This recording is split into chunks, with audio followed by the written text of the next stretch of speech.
സദൃശ്യവാക്യങ്ങൾ 20-ാം അധ്യായം 5-ാമത്തെ വചനം.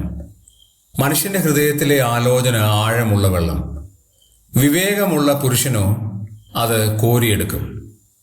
ദൈവത്തിന്റെ വചനത്തിന്റെ ഏറ്റവും വലിയ പ്രത്യേകത എന്ന് പറയുന്നത് അത് വിവേകവും കാഴ്ചപ്പാടും ആലോചനകളും നൽകുന്ന ഒരു ഗ്രന്ഥമാണ് എന്നുള്ളതാണ്. 2 പ്രസ്താവനകൾ ഈ വാക്യത്തിൽ കാണാം. ഒന്ന്, മനുഷ്യന്റെ ഹൃദയത്തിലെ ആലോചന അതെന്താണ് എന്നവിടെ രേഖപ്പെടുത്തിയിട്ടുണ്ട്. അത് ആഴമുള്ള വെള്ളമാണ്. 2, അത് ആരാണ് കോരിയെടുക്കുന്നത് എന്നും രേഖപ്പെടുത്തിയിട്ടുണ്ട്. വിവേകമുള്ള പുരുഷൻ അത് കോരിയെടുക്കും. ഈ വിവേകം എന്ന് പറയുന്നത് വകതിരിവാണ്, തിരിച്ചറിവാണ്. എപ്പോൾ, എങ്ങനെ, ആരോട്, എവിടെ വെച്ച്, എങ്ങനെ സംസാരിക്കണം, എങ്ങനെ അപ്രോച്ച് ചെയ്യണം, ഇതെല്ലാമാണ് വിവേകം. ജ്ഞാനമുള്ള പുരുഷൻ മാത്രമേ വിവേകപൂർവം ആ കാര്യങ്ങളിൽ ശ്രദ്ധാലുവാകുകയുള്ളൂ.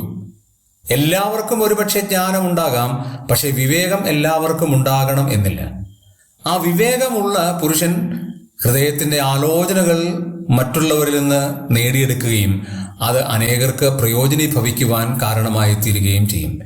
നമ്മൾ പരിജ്ഞാനമുള്ളവരാണോ അതോ വിവേകമുള്ളവരാണോ എന്ന് ആത്മപരിശോധന ചെയ്യാം.